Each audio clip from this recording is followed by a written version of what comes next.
အားလုံးပဲမင်္ဂလာပါဆိုတော့ဒီတစ်ခါတော့ကျွန်တော်shape ထဲက arrow ထဲက direction တွေ pattern တွေ thickness တွေ color တွေ locking တွေအကြောင်းကိုပြောပြပေးသွားပါမယ်ဆိုတော့ဒီထိပြီးတဲ့ထိပေါ့နော်ဗီဒီယိုအရင်ရှင်းသွားရင်တော့နှစ်ခုပဲပြောရင်လည်းပြောလိုက်မယ်ဆိုတော့စချက်အောင် PowerPoint လေးကိုဖွင့်လိုက်မယ်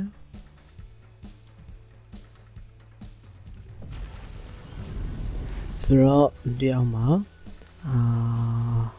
ဒီကောင်ကျွန်တော်အရင်လက်စံတော့ software လို့ရေးမိတာ hardware လို့ရေးရမှာဖြစ်ပါတယ် hardware လို့ပြင်လိုက်မယ်နော်ဆိုတော့ဒီကောင်လေးကိုကျွန်တော်ခြုံလိုက်မယ်ခြုံပြီးတော့ဒီဘက်ကိုနည်းနည်းထားလိုက်မယ်ပေါ့နော်နည်းနည်းထားပြီးတော့ဒီကောင်ကိုကျွန်တော်ညွှန်းချင်တာ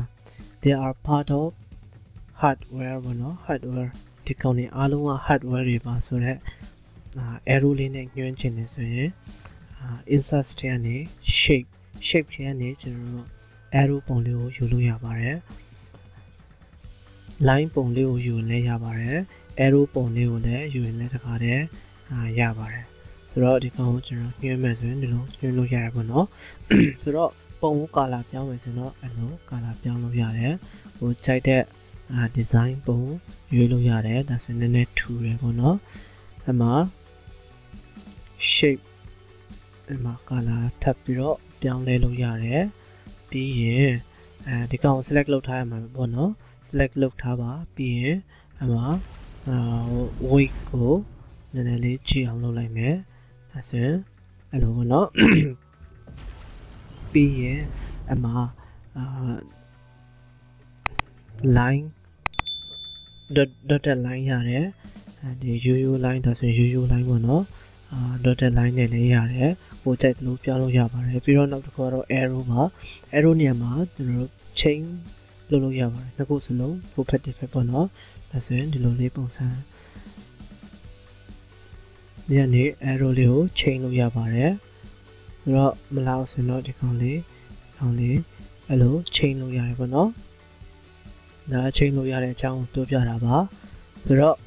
ဒီကောင်လေးနဲ့ပဲထားလိုက်မယ်ဆိုတော့ဒီကောင်ကျွန်တော်တို့ရွှေ့သွားပါတယ် arrow ကလိုက်မသွားဘူးနော်လိုက်သွားအောင်ဘယ်လိုလုပ်မလဲဆိုတော့ဒီကောင်လေးကိုလှုပ်လိုက်ပါပြီးရင်အမှဒီကောင်နဲ့ချိတ်ဆက်ထားမှလားဘယ်ကောင်နဲ့လေးနဲ့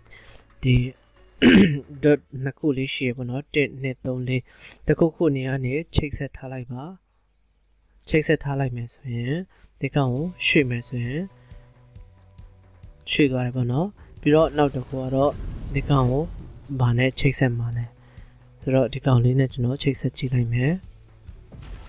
ဒါဆိုရင်ကျွန်တော်နည်းနည်းရွှေ့ကြည့်မယ်ဒါဆိုရင်မပြောင်းတော့ဘူးနော်မပြောင်းတော့ဘူးကိုရွှေ့ခြင်းတဲ့နေရာမှာသွားပြီးတော့ရွှေ့လို့ရပါတယ်ဒီကောင်ကိုအလယ်မှာပြန်ထားကြည့်လိုက်မယ်ပြီးရင်ဒီကောင်ကိုပြန်ရွှေ့လိုက်မယ်sorry ပါ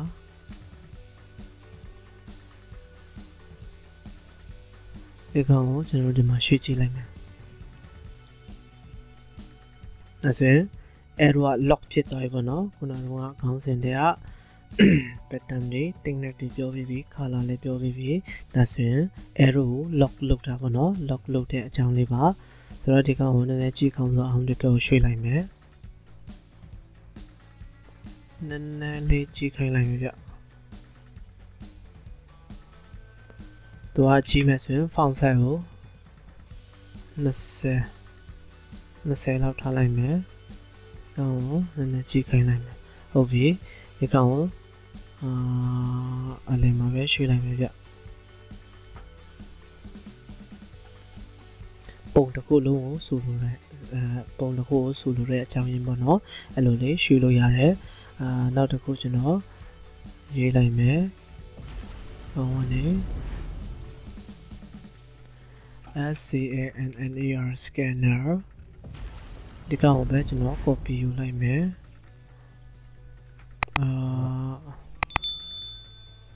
ဒီကောင်ကျွန်တော်တို့ format ထဲကနေdesign လေးတစ်ခုယူလိုက်မယ်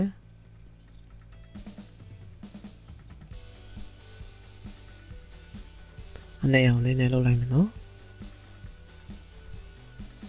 ဒီကောင်ကိုကျွန်တော်တို့ copy ယူလိုက်မယ် control C control V လုပ်လိုက်ရပါတယ်ဒီကောင်ကတော့system unit ပေါ့နော် SYSTM system unit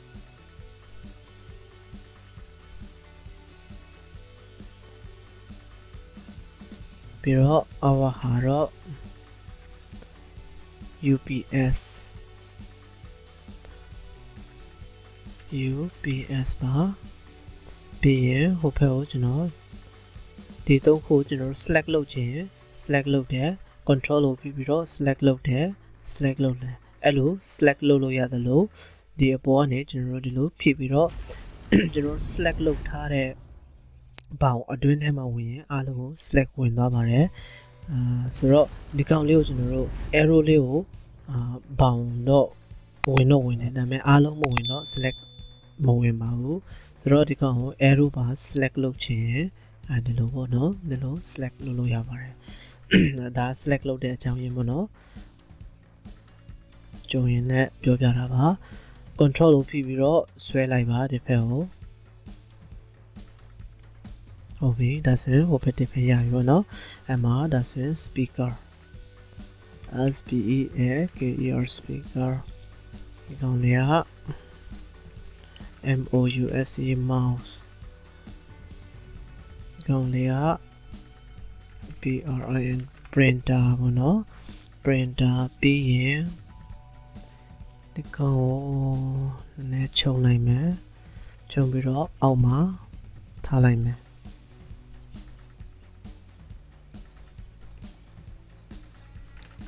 keyboard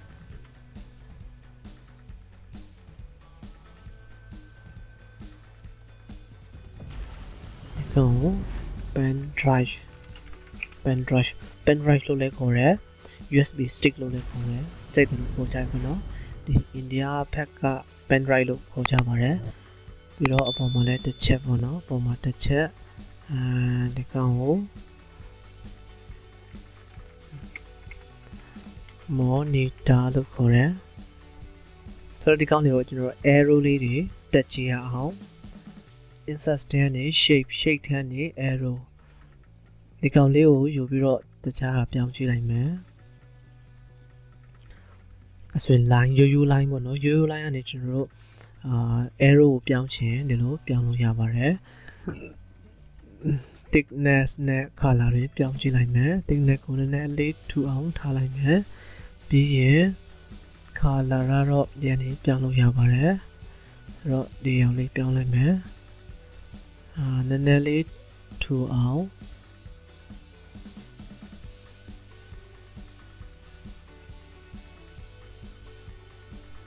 ပြီးတော့အမျိုးအစားကိုနည်းနည်းပြောင်းလိုက်မယ်ပေါ့နော်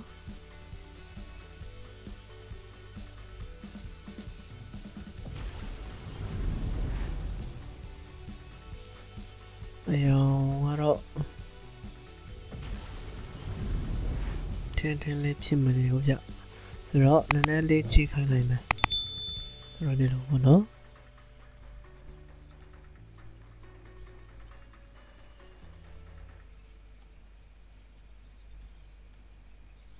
ဟုတ်ပြီဆိုတော့ဒီကောင်လေးကိုလည်းကျွန်တော်တို့ပြောင်းလိုက်မယ်sorry ပါ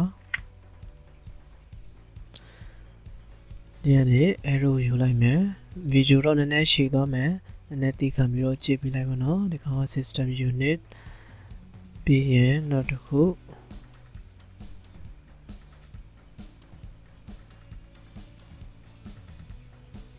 ဒီကောင်လေးက UPS ပြီးတော့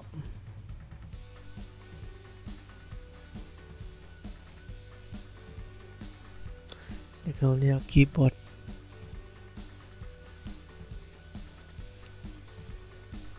ပြီးတော့နောက်တစ်ခုပေါ့နော်နည်းနည်းရှည်သွားမှာဆိုလို့ကျွန်တော်ဗီဒီယိုခဏရပ်ထားလိုက်မယ်ဗျဆိုတော့ပြီးသားဆိုတော့ဒီကောင်လေးကိုကျွန်တော်တို့ alignment ချိန်ကြည့်ရအောင်ဒီကောင်ကကြော်လိုက်မယ်နော်ဒီကောင်လေးကနည်းနည်းနောက်ဗီဒီယိုလေးစမှာပြောလိုက်မယ် ဒီ object တွေကို alignment လုပ်ကြည့်ရအောင်ဆိုတော့ဒီကောင်နဲ့ဒီကောင်ကတဲ့မနေဘူးဆိုတော့ကြည့်မကောင်းဘူးပေါ့နော်ကြည့်မကောင်းဆိုရင်ငါကို select လုပ်လိုက်ပါ select လုပ်တဲ့နေရာမှာခုနကကျွန်တော်ပြောခဲ့တယ်ပေါ့နော်အဲ့မှာ home ထဲကနေဒီမှာ editing ရှိပါတယ် editing မှာ select ဆိုတာရှိတယ် select object ဆိုတာရှိတယ် select object ကိုနှိပ်ပြီးတော့အဲ့လို select လုပ်လို့ရတယ်ပေါ့နော်ပြီးတော့နောက်တစ်ခုကတော့ select all ဆိုရင်အကုန်လုံးကို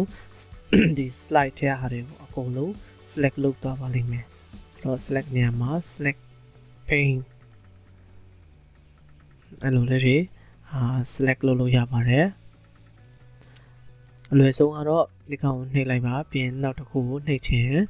control လုပ်ပြီးတော့နှိပ်လိုက်ပါဒါဆိုရင်တော့အလွယ်ဆုံးနည်းပေါ့နော် shortcut ကိုများများအသုံးပြုစေချင်ပါတယ်ဒီနှစ်ခုကျွန်တော်တို့ top မှာငြိစေချင် format ထဲကနေ align ဆိုတဲ့နေရာလေးကိုနှိပ်လိုက်ပါပြီးရင် top ကိုထားလိုက်မယ်ဆိုရင် align stop ဆိုရင်တော့ဒီ top ဖြစ်သွားပါတယ်ကြည့်ချင်အောင်ကျွန်တော်တို့အဲဆိုရင်ငြိတယ်ပေါ့နော်ငြိနေပါတယ်ဆိုတော့ဒီကောင်နဲ့ဒီကောင်ကျွန်တော်တို့ button မှာငြိအောင်ကြည့်ကြရအောင် button ပေါ့နော်အမ button ပြီးတော့ဒီကောင်ကိုအလဲလောက်မှာထားလိုက်မယ်ဒီကောင်လည်း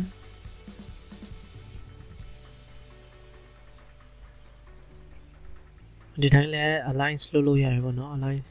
ချိန်လို့ရတယ်သူ့မှာကာဆာလေးတွေတွေ့ရမှာဒီမြင်းလေးတွေပေါ့နော်ဒီကနေလဲချိန်လို့ရတယ်လို့ဒီကောင်နဲ့ဒီကောင်ကိုချိန်ကြည့်ရအောင် align ထဲကနေ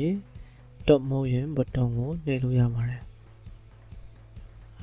ဒီကောင်စမငြိတော့ပြအဲဆိုရင် top ကိုချိန်လိုက်မယ်ဆိုရင် quality ဖြစ်သွားပြီပေါ့နော်โอเคဒီလောက်ဆိုရင်တော့ဒီ align ချိန်တာတို့မျိုး design လေးတွေ